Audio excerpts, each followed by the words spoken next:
नमस्कार दोस्तों, आज हम मेथड्स ऑफ टीचिंग पढ़ेंगे।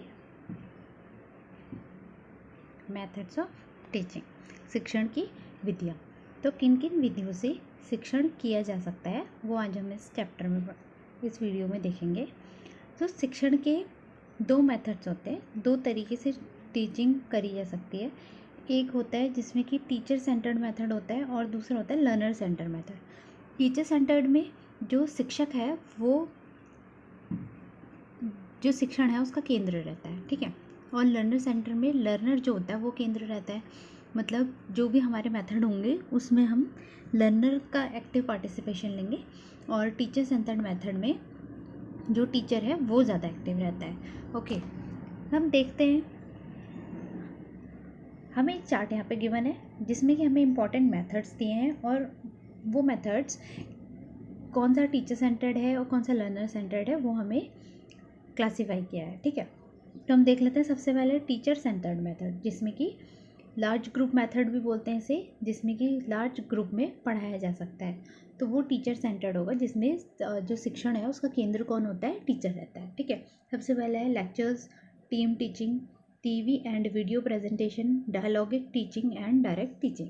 तो ये 4 तरह के टीचर सेंटर्ड मेथड है।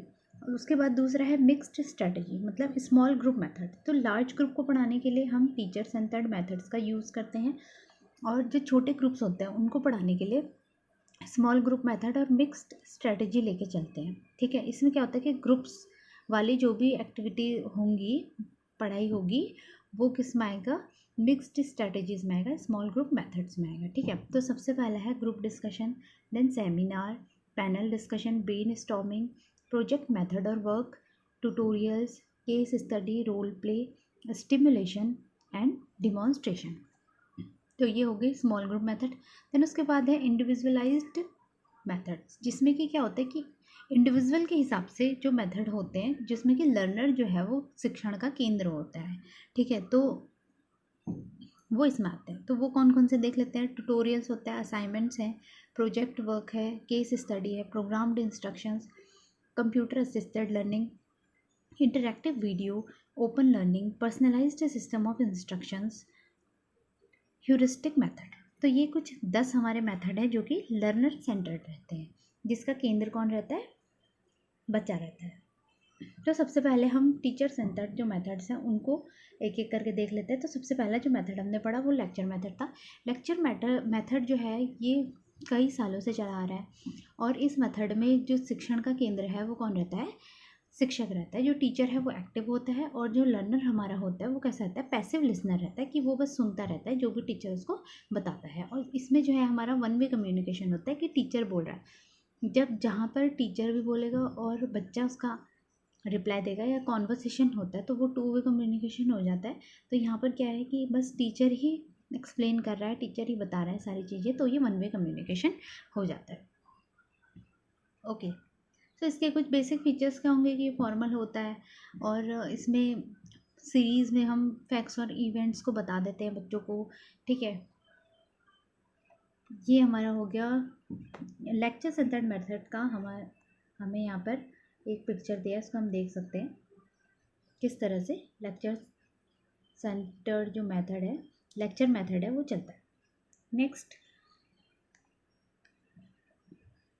इसके एडवांटेजेस हैं कि इकोनॉमिकल है, चीप होता है, क्योंकि इसमें एक टीचर जो है वो कई सारे बच्चों को पढ़ा सकता है। तो बहुत ज़्यादा लार्ज ग्रुप के लिए ये मेथड यूज़ होता है। ओके, एंड और क्या है कि फैक्चुअल इन्फॉर्मेशन जो है वो बच्चों को दी जाती है, बच्चों का अटेंशन इसमें ज़्यादा रहता है, बच्चे अटेंटिव होके सुन पाते हैं, ठीक है। डिस्ट्रैक्शंस जो इसमें होते हैं वो अवॉइडेड होते हैं, कि मतलब डिस्ट्रैक्ट ना हो बच्चा, ध्यान से जो है टीचर जो बोल रहा है वो सुने। तो लिमिटेशंस इसकी क्या है कि जो स्टूडेंट्स हैं वो एक्टिव पार्टिसिपेशन उनका नहीं रहता है। ओके, तो ये इसकी लिमिटेशंस हो गई। और जो स्टूडेंट्स हैं उनको अपॉर्चुनिटी नहीं मिलती कि किसी भी प्रॉब्लम जो हम बता रहे हैं बच्चों को उसको सॉल्व करने के लिए, प्रॉब्लम सॉल्विंग जो मेथड है वो इसमें नहीं रहता है, कि बच्चे जो हैं वो पैसिव रह जाते हैं इसमें, ठीक है। और इसमें जो बच्चे की प्रोग्रेस है उसको चेक करने के लिए भी कम टाइम मिलता है, ठीक है। तो ये सारी इसकी क्या हो गई, लिमिटेशंस हो गई। हम दूसरा मेथड देख लेते हैं।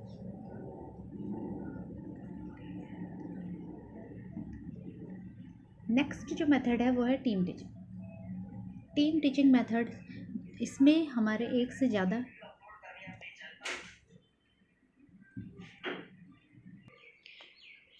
टीम टीचिंग मेथड में 2 या 2 से ज़्यादा टीचर रहते हैं, ठीक है, और साथ में मिलके वो प्लानिंग करते हैं, एग्जीक्यूटिंग करते हैं और इवैल्यूएटिंग जो है वो साथ में टीचर्स जो है वो मिलके करते हैं। टीम टीचिंग मेथड के बारे में देख लेते हैं हम थोड़ा बहुत। और यहाँ पे हमें पिक्चर दी है जो कि टीम टीचिंग के बारे में, जिसमें कि हमें दो टीचर्स दिख रहे हैं, ठीक है, और यहाँ पे स्टूडेंट्स हैं। ओके, तो इसके एडवांटेजेस है कि एडवांटेजेस क्या होता है कि बच्चों को बेस्ट फैकल्टी मिलती है, 2 टीचर मिल रहे हैं तो दोनों का जो ज्ञान है वो बच्चों को मिलेगा। इससे क्या होता है कि टीचिंग की जो क्वालिटी है उसमें भी इम्प्रूवमेंट होता है और मल्टीपल टेक्निक्स यूज़ करके बच्चों को पढ़ाया जा सकता है। ओके, देन इसकी लिमिटेशंस क्या है कि दोनों जो टीचर्स हैं उनके बीच में जो कॉम्पिटेंसी है वो बिठाने में थोड़ा सा इसमें दिक्कत होती है। ओके, इस more teachers are required for this method, और इस मेथड के लिए और टीचर्स की रिक्वायरमेंट होती है। Not useful for all subject, सारे सब्जेक्ट्स में हम 2 टीचर नहीं रख सकते हैं, 2 या 2 से ज़्यादा टीचर्स हम नहीं रख सकते, तो टीम टीचिंग मेथड जो है वो लिमिटेड रह जाता है। ओके, इसमें ज़्यादा टाइम लगता है प्लानिंग और शेड्यूलिंग के लिए, क्या लगता है इसमें ज़्यादा टाइम लगता है, और टीचर्स भी हमारे अगर एक से ज़्यादा टीचर यूज़ होंगे तो उनका टाइम मैनेजमेंट भी वो भी देखना पड़ता है, ठीक है। सो ये हमारा हो गया टीम टीचिंग। देन नेक्स्ट जो है वो टीवी और वीडियो प्रेजेंटेशन। तो इसमें क्या होता है कि बच्चों को टीवी और जो वीडियोज़ हैं वो दिखाई जाती हैं क्लास में। उससे क्या होता है बच्चे जो हैं वो उनके और सेंसेस भी काम करते हैं, देख पाएंगे तो इससे क्या होगा कि अदर सेंसेस भी वो यूज़ करेंगे, ठीक है। इसमें देखना और सुनना जो है वो अदर सेंसेस से बच्चा जो है ग्रैस्प कर पाएगा। ओके, इसके एडवांटेजेस देख लेते हैं कि कई सारे इम्पॉर्टेंट जो वीडियो प्रेजेंटेशंस हैं वो बच्चों को दिखाई जाती है, जिससे कि उनकी पर्सनैलिटीज़ एंड क्लास में जो उनको ग्रैस्प करना है उसमें क्या मिलते हैं, उनको मदद मिलती है, ठीक है।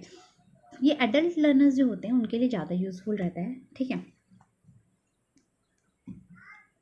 ओके, देन इसकी लिमिटेशंस क्या है, इसमें टू वे कम्युनिकेशन लेस रहता है, कम रहता है। तो हाँ, बस हम टीवी दिखा दे रहे हैं बच्चों को या वीडियोस दिखा दे रहे हैं, कोई भी वीडियोस दिखा रहे हैं तो उसमें हमारा कोई कम्युनिकेशन नहीं हो रहा है, कि हम कम्युनिकेट नहीं कर पा रहे हैं बच्चों से, है ना।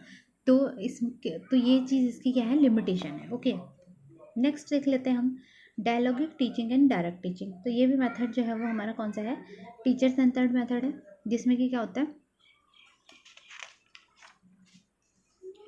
डायलॉगिक टीचिंग क्या है कि ये जो डेवलप किया था, किन्होंने किया था, रॉबिन अलेक्जेंडर ने किया था, 2000s अर्लियर 2000s में किया था।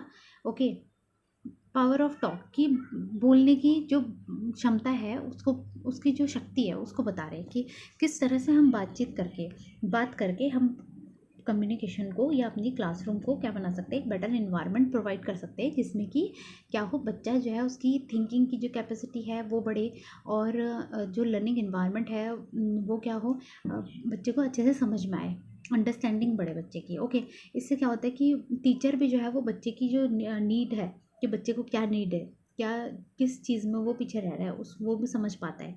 ओके, और जो भी लर्निंग टास्क है उनको पूरा करने में क्या मिलती है, इस मेथड से मदद मिलती है। दूसरा जो हमारा मेथड है वो डायरेक्ट टीचिंग है। ये हमारा डायरेक्ट टीचिंग जो है वो स्ट्रेट फॉरवर्ड होती है, जिसमें कि टीचिंग टेक्निक्स को यूज़ करके जो क्लासरूम में है वो किसी स्पेसिफिक जो स्किल है उसको पढ़ाने के लिए इसको यूज़ किया जाता है। ओके, तो इस मेथड को हम डायरेक्ट मेथड कहते हैं। ओके, यहाँ पर क्या है कि here a teacher gets focused on explanation, reviews and feedback. तो जो भी हमारे टीचर सेंटर्ड मेथड हैं उनमें क्या हो रहा है कि टीचर का जो मेन फोकस रहता है वो एक्सप्लेनेशन पे रहता है, कि किस तरह से जो चैप्टर है उसको एक्सप्लेन कर दिया जाए और रिव्यू जो है वो ले लिया जाए और फीडबैक जो है वो पा लिया जाए, ठीक है। इसमें कॉन्वर्सेशन जो है वो कम रहता है, मतलब बच्चों का इन्वॉल्वमेंट जो है वो बहुत कम रहेगा, ठीक है। एक क्वेश्चन है यहाँ पर, हम इसको देख लेते हैं हम, which of the following should be termed as the principle of dialogic teaching. तो डायलॉगिक टीचिंग जो है उसका प्रिंसिपल्स कौन सा होगा इसमें से, तो हमें ऑप्शन दिए हैं, collective, reciprocal, supportive, cumulative and purposeful. तो इनमें से हमें बताना है कि जो डायलॉग है उसमें हमें कौन सी चीज़ें मदद करेंगी। ओके, तो जो हम बोल रहे हैं, जो हम बता रहे हैं बच्चों को, तो वो पर्पसफुल तो होना चाहिए, उसका कुछ पर्पस होना चाहिए। जो भी हम बच्चों से क्या कर रहे हैं, डायलॉग कर रहे हैं। ओके, तो वो पर्पसफुल होना चाहिए। रेसिप्रोकल मीन्स होता है कि एक दूसरे से हम अपने जो थॉट्स हैं उनका आदान प्रदान कर रहे हैं, मतलब वो भी हमें कुछ बता पा रहे हैं और हम भी कुछ बता पा रहे हैं। ठीक है, सपोर्टिव इन्वायरमेंट होना चाहिए, सपोर्ट होना चाहिए, टीचर को बच्चों का क्या करना चाहिए, सपोर्ट करना चाहिए। ठीक है, तो हम देख लेते हैं इसका जो राइट ऑप्शन देख लेते हैं। तो ऑप्शन जो है, इसका करेक्ट ऑप्शन है ऑप्शन नंबर डी है। ओके, तो ऑप्शन नंबर डी क्यों है वो हमें एक्सप्लेनेशन भी दिया है, वो हम देख लेते हैं। कलेक्टिव मीन्स होता है bring together. Bring together means साथ में लेके आना। ठीक है, जो भी प्रॉब्लम है उसको हम क्या कर सकते हैं, साथ में सॉल्व कर सकते हैं। रेसिप्रोकल का मीन्स होता है कि लिसनिंग टू ईच अदर, एक दूसरे को सुनना। ठीक है, हम कुछ बोल रहे हैं, वो हम बच्चे सुनेंगे और फिर बच्चों से अगर हमें कुछ बात लेनी है तो वो हम सुन सकते हैं। सपोर्टिव का मीन्स होता है कि फ्री एक्सप्रेशन ऑफ आइडियाज़, अगर बच्चों में कोई आइडिया है तो वो भी हमें बता सकते हैं। ओके, तो ये एक्सप्रेशन हो गया, सपोर्टिव हो गया। फिर है क्यूमुलेटिव, होता है मीन्स चेनिंग ऑफ आइडियाज़ की chain. Purposeful means being objective. Okay, next method जो हमारा है वो है मिक्स्ड ग्रुप टीचिंग मेथड। इसमें क्या है कि ग्रुप बनते हैं। ग्रुप कैसे होते हैं, छोटे छोटे ग्रुप्स होते हैं जिसमें कि 3 से लेकर 12 तक ट्रेनीज़ होते हैं। तो ये ट्रेनी सेंटर्ड अप्रोच होती है। इसमें जो केंद्र है कौन होते हैं, वो जो ट्रेनीज़ होते हैं। ओके, इसके जो मेथड्स हैं वो कौन कौन से हैं, group discussion, seminar, project work, tutorial, role playing. ये जो मेथड्स हैं वो मिक्स्ड ग्रुप टीचिंग मेथड्स में आते हैं। इन्हें हम थोड़ा देख लेते हैं। सबसे पहला है ग्रुप डिस्कशन। ग्रुप डिस्कशन हमें पता है कि हम क्या करते हैं, स्मॉल ग्रुप्स बना लेते हैं जिसमें कि क्या किया जाता है, डिस्कशन किया जाता है आपस में बच्चों का। ओके, ये जो मेथड है ये ओल्डेस्ट मेथड है। ग्रीक स्कॉलर्स और स्कॉलर्स फ्रॉम नालंदा यूनिवर्सिटी भी इस मेथड को क्या करते थे, यूज़ करते थे। ओके, ये कैसा मेथड है, डेमोक्रेटिक मेथड है, जिसमें कि जो स्टूडेंट्स हैं वो आपस में अपने विचारों को रखते हैं और एक डिस्कशन होता है। ओके, सो ये हमारा हुआ group discussion method. Group discussion method जो है वो फॉर्म्स ऑफ डिस्कशन के कुछ टाइप्स होते हैं।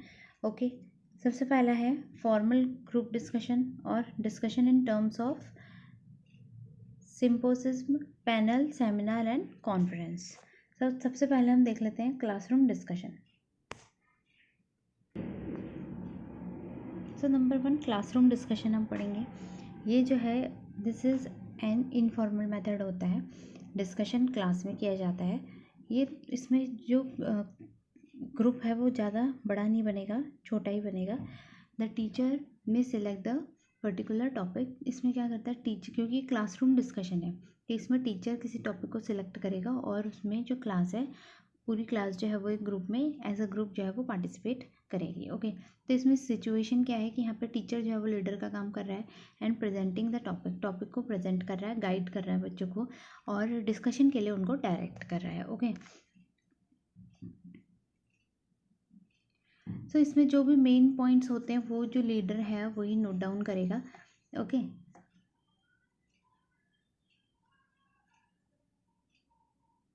ओके, देन नेक्स्ट जो हमारा ग्रुप है वो है फॉर्मल ग्रुप डिस्कशन, जिसमें कि एक फॉर्मल वे में डिस्कशन होगा। स्मॉल ग्रुप बनाए जाएंगे एंड लार्ज ग्रुप को वो फॉलो करेंगे। ओके, तो इस तरह से एक फॉर्मल इन्वायरमेंट बनाया जाएगा जिसमें कि क्या हो, डिस्कशन हो, कोई भी टॉपिक चूज़ किया जाएगा जिसमें कि आगे डिस्कशन कराया जाएगा। Teacher may act as a chairperson, teacher जो है वो एज अ चेयरपर्सन इसमें एक्ट करेगा। टॉपिक को इंट्रोड्यूस किया जाएगा, डिस्कशन किया जाएगा, उसमें एक्सप्लेनेशन होगा। ओके, उसके जो भी ऑब्जेक्टिव्स हैं उसको एक्सप्लेन किया जाएगा। जो बच्चे हैं उनको हेल्प, स्टूडेंट्स को इसमें हेल्प की जाएगी ताकि स्टूडेंट्स ऑर्गेनाइज कर सके जो स्मॉल ग्रुप है उनको, ताकि डिस्कशन जो है वो कैसा रहे, एक हेल्दी डिस्कशन रहे। तो जो भी इसमें लीडर है, लीडर क्या, जो भी हमारा ग्रुप का डिस्कशन है उसको इनिशिएट लीडर करेगा। एंड कोऑर्डिनेशन का जो काम है वो भी किसका रहता है, लीडर का रहता है। और ग्रुप डिस्कशन को कंट्रोल करने का काम भी वो किसका रहेगा, लीडर का रहेगा। ओके, तो ये हमारा था 2 टाइप्स ऑफ ग्रुप डिस्कशन हमने पढ़े यहाँ पर। सबसे पहला जो था वो क्लासरूम डिस्कशन था, then formal group discussion. Okay, then formal जो ग्रुप डिस्कशन है उसके कुछ टाइप्स होते हैं, planned, partially planned and unplanned. एक तो ग्रुप डिस्कशन हो सकता है जो कि पहले से प्लान है, कि उसमें हमने सोचा है कि कौन कौन सा हमारे ऑब्जेक्टिव्स हैं जो हमें इस डिस्कशन में जो टॉपिक है उस पर किन किन टॉपिक्स पे हमें किस तरह से डिस्कस करना है। ओके, फिर पार्शली प्लान है कि पार्टली प्लान, जिसमें कि क्या होता है कि here the concluding and opening statements are known but the discussion is in between is not directed or very loosely guided। तो इसमें क्या रहता है कि जो डिस्कशन है वो उतना डायरेक्टेड नहीं रहता है, ठीक है, और लूजली गाइडेड रहता है। कि इसमें जो भी हमारा ओपनिंग का जो हम टॉपिक है, जो भी हमें डिस्कशन करना है वो रहता है, और जो कंक्लूज़न है वो तैयार रहता है, लेकिन डिस्कशन जो है बीच में वो ज़्यादा प्लान नहीं रहता है। ओके, मतलब वेरी लूजली प्लान रहता है, लूजली गाइडेड रहता है। फिर नेक्स्ट जो है वो थर्ड वाला अनप्लान्ड है, जिसमें कि हम जो डिस्कशन है वो प्लान नहीं कर रहे हैं, विदाउट एनी प्लानिंग जो डिस्कशन चलता है वो कौन सा आएगा, unplanned discussion. Okay, next method देख लेते हैं जो कि ट्यूटोरियल मेथड है। ट्यूटोरियल मेथड में क्या होता है कि इसमें स्मॉल ग्रुप को जो प्रॉब्लम होती है, स्मॉल ग्रुप की जो प्रॉब्लम होती है उसको सॉल्व कराया जाता है, और इसमें इंडिविजुअल गाइडेंस दी जाती है। ओके, इसमें मतलब जो बच्चे की इंडिविजुअल प्रॉब्लम्स हैं उनको भी देखा जाता है कि पर्सनल प्रॉब्लम्स भी बच्चों की सॉल्व कराई जाती हैं। ओके, इसमें जो टीचर है वो इंडिविजुअल डिफरेंस का भी ध्यान रखेगा स्टूडेंट्स को गाइड करते समय। इंडिविजुअल डिफरेंस जिसमें कि हम, जो कि हमें बताता है कि हर बच्चा जो है वो एक दूसरे से डिफरेंट है, तो हर बच्चा अलग होता है और उसकी जो क्षमता होती है वो अलग होती है। ओके, ये हमने पढ़ा ट्यूटोरियल के बारे में। नेक्स्ट हम देख लेते हैं अगला जो टीचिंग मेथड है वो है डिमॉन्स्ट्रेशन मेथड, जिसमें कि जो टीचर है वो डिमॉन्स्ट्रेट करके दिखाता है, कोई भी चीज़ आपको करके दिखाएगा। तो ये वाला जो मेथड है वो कॉन्क्रीट टू एब्स्ट्रैक्ट जाता है, जिसमें कि मूर्त से अमूर्त की ओर जाया जाता है, कि पहले मूर्त चीज़ें जो आपको सामने दिख रही हैं वो चीज़ें दिखाई जाती हैं, उसके बाद अमूर्त चिंतन की ओर बढ़ाया जाता है कि जो आपको दिखाई नहीं दे रहा है उसके बारे में भी बताया जाता है। तो वो डिमॉन्स्ट्रेशन मेथड में आता है। इसमें ध्यान रखा जाता है कि बच्चे के जो तीनों पक्ष हैं, जो कि हमने ब्लूम्स टैक्सोनॉमी में पढ़े थे कि कॉग्निटिव, अफेक्टिव एंड साइकोमोटर, जो तीनों ऑब्जेक्टिव्स हैं वो हमारे अचीव हो। Okay, then after demonstration method अब हम पढ़ते हैं लर्नर के जो सेंटर्ड मेथड होते हैं उनके बारे में, जिसमें कि जो मेथड है, जो विधि है, उसका जो केंद्र होता है वो कौन होता है, स्टूडेंट होता है। ओके, इसके जो मेथड है, सबसे पहला असाइनमेंट्स है कि बच्चों को असाइनमेंट दे दिया जाता है जिससे कि वो इंक्वायरी करके अपनी जो नॉलेज है उसको गेन करते हैं और अपने जो इन आसपास जो है उससे वो एक्वायर करते हैं। ओके, असाइनमेंट बनाते हैं, तो उससे क्या होता है कि उनकी जो क्रिएटिविटी है वो क्षमता जो है वो बाहर आती है। ओके, नेक्स्ट हम पढ़ते हैं केस स्टडी के बारे में। केस स्टडी जो है उसमें क्या किया जाता है, केस का मतलब होता है कि description of an actual situation, कोई भी जो रियल सिचुएशन है, जो एक्चुअल सिचुएशन है उसका जो डिस्क्रिप्शन दिया जाता है उसे केस कहा जाता है। ओके, केस स्टडी होता है कि किसी भी पर्सन की जो उसने इश्यूज़ फेस किए हैं या जो उसने प्रॉब्लम्स देखी हैं उसके बारे में स्टडी करना, तो वो हमारा केस स्टडी कहलाता है। इसमें क्या होता है कि इसमें जो स्टूडेंट है वो रियल सिचुएशन से डील करता है। ओके, ये जो हमारा मेथड है ये कौन कौन से सब्जेक्ट्स में एप्लीकेबल होता है, जैसे कि psychology, management, biology, law, sociology, history, इन सारे सब्जेक्ट्स में केस स्टडी मेथड जो है उसको यूज़ किया जाता है। ये जो मेथड है वो छात्र केंद्रित है, इसमें लर्नर जो होता है वो सेंटर में रहता है, केंद्र में रहता है। जो काम है वो किसको करना होता है, लर्नर को करना होता है। ठीक है, देन नेक्स्ट जो हमारा मेथड है वो हम देख लेते हैं programmed instruction method. Programmed instruction is a general term for highly structured system of learning. जो एक सिस्टमैटिक जो लर्निंग होती है वो प्रोग्राम्ड इंस्ट्रक्शन में आती है, जो कि लॉजिकल होती है और सेल्फ पेस्ड होती है। ठीक है, इसमें लर्निंग के क्या होते हैं, कुछ स्टेप्स होते हैं, उनके थ्रू जो है वो लर्निंग कराई जाती है और फीडबैक भी बीच बीच में दिया जाता है। ओके, तो लर्निंग के थ्रू बीच में क्या दिया जाता है, आपको फीडबैक, इमीडिएट फीडबैक दिया जाता है। इस ये हमारा प्रोग्राम्ड इंस्ट्रक्शन में आता है। प्रोग्राम जो इंस्ट्रक्शन है इसमें जो है एक सिस्टम होता है जिसको हम पर्सनलाइज्ड सिस्टम ऑफ इंस्ट्रक्शन कहते हैं, जिसमें कि ये जो सिस्टम है वो सारे सब्जेक्ट में यूज़ किया जा सकता है। ओके, इस सिस्टम के क्या होते हैं कि कुछ इसके स्टेप्स होते हैं, बेसिक एलिमेंट्स होते हैं। तो मास्टरी लर्निंग होता है, सेल्फ पेसिंग होता है, स्ट्रेस ऑन रिटन मटेरियल पे इसमें ज़्यादा जोर दिया जाता है। ओके, प्रॉक्टर्स में और लेक्चर्स में। तो ये सारे क्या होते हैं, इसके बेसिक एलिमेंट्स होते हैं। तो देन हम पढ़ते हैं कंप्यूटर असिस्टेड लर्निंग, जिसमें हमारा जो मेन रोल होता है वो किसका होता है, कंप्यूटर का होता है। कंप्यूटर के थ्रू लर्निंग कराई जाती है। तो कंप्यूटर से जो भी इंफॉर्मेशन प्रोवाइड करी जाती है वो कैसी होती है, क्विक होती है और एक्यूरेट होती है, वो सही रहती है। ओके, उसमें गलती होने के चांसेस जो है वो कम रहते हैं। ओके, और जो लर्निंग है वो ज़्यादा से ज़्यादा होती है। और लर्नर की जो नीड है और जो उसकी डिफ़िकल्टीज़ है उसको ध्यान में रख के कंप्यूटर से क्या कराई जाती है, लर्निंग कराई जाती है। तो एक बुक और अगर हम वीडियो टेप दिखा रहे हैं तो उससे ज़्यादा लर्निंग हमारी किससे होगी, कंप्यूटर से होगी। ओके,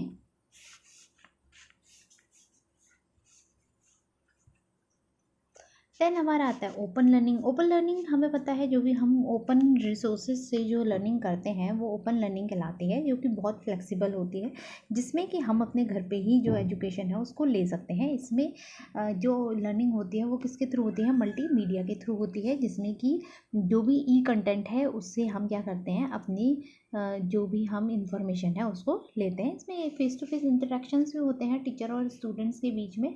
ओके, और for open learning, learning packages R be developed making by the multimedia. ये हमने पढ़ा कि मल्टीमीडिया के थ्रू हम क्या करते हैं, लर्निंग जो है वो कराते हैं। ओके, ये ओपन लर्निंग के बाद हम नेक्स्ट जो हमारी लर्निंग है, जो मेथड है वो देख लेते हैं, इंटरैक्टिव वीडियो। तो इस इंटरैक्टिव वीडियो जो है इसमें क्या होता है कि जो भी हमारे ऑब्जेक्टिव्स होते हैं लर्निंग के, कॉग्निटिव, साइकोमोटर एंड अफेक्टिव जो ऑब्जेक्टिव्स हैं उनको अचीव करने के लिए इंटरैक्टिव वीडियोस जो है वो क्या कराई जाती हैं, दिखाई देती हैं, जिसमें कि क्या होता है कि इंफॉर्मेशन जो है वो वीडियोस के थ्रू जो है वो प्रोवाइड कराई जाती है। और इसमें क्या होता है कि वीडियो प्रेजेंटेशंस और रियल इमेजेस दिखाई जाती हैं, जिससे कि बच्चे की सेंसेस जो है वो ज़्यादा यूज़ होती है और लर्निंग जो है वो ज़्यादा से ज़्यादा होती है। ओके, नेक्स्ट जो हमारा मेथड है वो है ह्यूरिस्टिक मेथड। ह्यूरिस्टिक मेथड में क्या होता है, ह्यूरिस्टिक मेथड जो था वो प्रोफेसर आर्मस्ट्रॉन्ग ने दिया था। ओके, इसका जो मेन फोकस है वो किसमें रहता है कि प्रॉब्लम को बच्चे को दी जाती है और वो प्रॉब्लम सॉल्व करनी होती है अनएडेड एफर्ट से, मतलब कि बिना किसी सहायता के प्रॉब्लम जो है वो बच्चे को सॉल्व करनी होती है। तो इससे क्या होता है, बच्चा जो है वो डिस्कवरर बनता है। ओके, जस्ट लाइक जैसे क्लास में कोई टॉपिक हमने पढ़ाया और उसके लिए हम बच्चे को क्या दे देंगे, जो प्रॉब्लम है वो बच्चे को सॉल्व करने के लिए हम होमवर्क में अगर दे देते हैं तो बच्चा से हम ये बोलेंगे कि आप किसी बिना सहायता के आप इस प्रॉब्लम को सॉल्व कर लाना। ओके, तो इससे क्या होगा, बच्चा खुद फाइंड करेगा, खुद खोजने की कोशिश करेगा। तो इससे बच्चा डिस्कवरर बनता है और वो जो अपनी नॉलेज है वो इंक्वायरी के थ्रू, पूछताछ से वो अपनी नॉलेज को बढ़ाता है। Okay,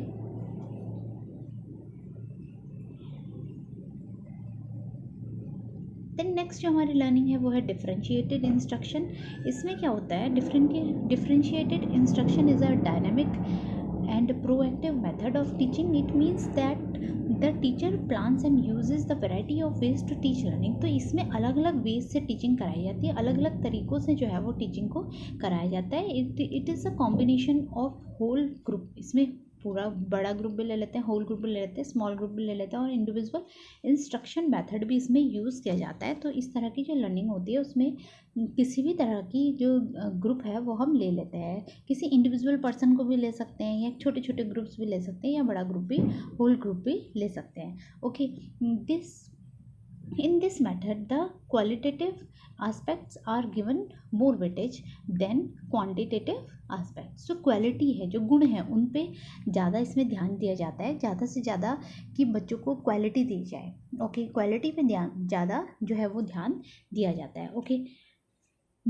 it uses the multiple approaches to accommodate the multiple intelligence. तो बच्चों की जो मल्टीपल इंटेलिजेंस है उसको इंक्रीज करने के लिए इस मेथड का यूज़ जो है वो किया जाता है. It is student centred. ये जो मेथड है वो स्टूडेंट सेंटर्ड रहता है, जिसमें बच्चा ही जो है वो लर्निंग का क्या रहता है, केंद्र रहता है, और बच्चा ही कैसा रहेगा, बहुत एक्टिव रहेगा. ओके, ये जो मेथड है वो कैसा रहता है, ऑर्गेनाइज रहता है और प्लान्ड मेथड है.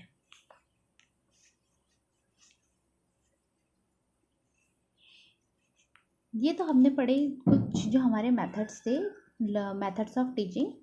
नेक्स्ट टाइम यहाँ पे कुछ हमें कॉन्सेप्ट बॉक्स दिया है जिसमें कि हमें बताया है कि हम इस तरह से भी क्लासीफाई कर सकते हैं किसको, मेथड्स ऑफ टीचिंग को. तो मेथड्स ऑफ टीचिंग जो है वो उसके दो स्टाइल होते हैं. एक होता है ऑटोक्रेटिक स्टाइल और दूसरा होता है परमिसिव स्टाइल. ओके, ऑटोक्रेटिक का मीन्स होता है जब एक ही पर्सन की ऑटोक्रेसी चल रही है. ओके, वही एक ही पर्सन जो है वो कर रहा है, काम हैंडल कर रहा है, तो उसको ऑटोक्रेसी कहा जाता है. इसमें क्या है कि कंट्रोल जो होता है वो किस पे रहता है, जो मेथड होता है उसमें टीचर का कंट्रोल रहता है. टीचर ही सारी चीज़ें करेगा. क्लासरूम को कैसे आगे बढ़ाना है वो किसका काम है, सब टीचर का है. सो टीचर ही इसमें कंट्रोल में रखता है किसको, क्लासरूम को. ओके, सो इसमें ज़्यादा एक्टिव कौन रहेगा, टीचर रहेगा. तो इसमें जो ऑटोक्रेटिक स्टाइल के जो मेथड्स हैं वो कौन से हैं, लेक्चर है, लेसन डेमोन्स्ट्रेशन है, ट्यूटोरियल है एंड प्रोग्राम्ड इंस्ट्रक्शन हो गया. ओके, नेक्स्ट हम परमिसिव स्टाइल देख लेते हैं. परमिसिव स्टाइल जो था उसमें स्टूडेंट जो होता है वो सेंटर में रहता है. तो ये कौन कौन से होते हैं, जैसे क्वेश्चन आंसर्स हो गए, ह्यूरिस्टिक हो गए, project review, group discussion, role playing, assignments, discovery, computer assisted learning and brainstorming, independence learning, independence study, then leaders group और T group, and the last जो हमारा है वो होगा सेंसिटिविटी ट्रेनिंग. ओके, सो ये हमारे दो तरह के और लर्निंग स्टाइल्स थे, इनको हम देख सकते हैं. नाउ अब हमारे पास एक क्वेश्चन है जो कि हम सॉल्व कर सकते हैं. हमें यहाँ पे टीचिंग के मेथड्स दिए हैं, हमें उन्हें मैच करना है कि कौन सा जो कॉलम है वो किससे मैच करेगा. ओके, सबसे पहला जो है लेक्चर मेथड है, then demonstration method, project method and collaborative method है. ओके, तो हम ऑप्शंस भी देख लेते हैं. पार्टिसिपेटिव प्रोसीजर, जिसमें कि पार्टिसिपेट कर रहे हैं बच्चे आपस में. देन एक्सपीरियंस बेस्ड लर्निंग, जिसमें कि आप बच्चे को अनुभव हो रहा है, अनुभव से वो सीख रहा है, जिसमें कि कुछ अनुभव लेने को मिल रहा है. ठीक है, लार्ज अमाउंट ऑफ नॉलेज, जिसमें बहुत सारी नॉलेज मिल रही है, वो मेथड कौन सा होगा. लर्निंग टुगेदर, साथ में बच्चा सीख रहा है, तो वो मेथड कौन सा. में हम क्या करते हैं, लेक्चर मेथड में हम ज़्यादा से ज़्यादा लार्ज अमाउंट ऑफ नॉलेज, मतलब ज़्यादा से ज़्यादा नॉलेज जो है वो बच्चों को प्रोवाइड करा देते हैं. ओके, तो ए का हो गया हमारा थर्ड. ए का थर्ड हमारा इसमें नहीं है, इसमें भी नहीं है. दो ऑप्शंस में हमारे पास ए का थर्ड ऑप्शन है. देन बी का हम देखेंगे, इसमें वन कह रहा है सी में डिमॉन्स्ट्रेशन मेथड, तो पार्टिसिपेटिव प्रोसीजर. एंड जो नेक्स्ट है बी का, इसमें है सेकंड, बी का सेकंड एक्सपीरियंस. हाँ, तो बी जो है डिमॉन्स्ट्रेशन जब हम कराते हैं तो हम बच्चों को एक्सपीरियंस लेने के लिए भी कराते हैं. तो एक्सपीरियंस बेस्ड जो लर्निंग होगी वो किस में होगी, बी वाले में, जिसमें कि हम क्या कर रहे हैं, demonstration method. Then project method का जो राइट आंसर हो जाएगा, तो करेक्ट आंसर जो हमारा सी का हमारा है, दो में है, एक में सेकंड और एक में फोर है. तो सेकंड और जो फोर है प्रोजेक्ट मेथड जो होगा लर्निंग टुगेदर, की प्रोजेक्ट जो होते हैं हम साथ में करने के लिए भी देते हैं बच्चों को, उससे बच्चा क्या है, आपस में लर्न करना सीखता है. ओके, तो सी का जो ऑप्शन हो जाएगा वो हमारा फोर हो जाएगा. देन डी कोलैबोरेटिव मेथड, इसका जो ऑप्शन होगा वो होगा पार्टिसिपेटिव प्रोसीजर. तो हमारा जो राइट ऑप्शन है इसका ऑप्शन नंबर डी हो जाएगा. Okay, option number D. आज हमने जो मेथड्स ऑफ टीचिंग थे वो पढ़े. ओके, नेक्स्ट वीडियो में हम आगे भी इस चैप्टर्स के जो और टॉपिक्स हैं उनको देखेंगे.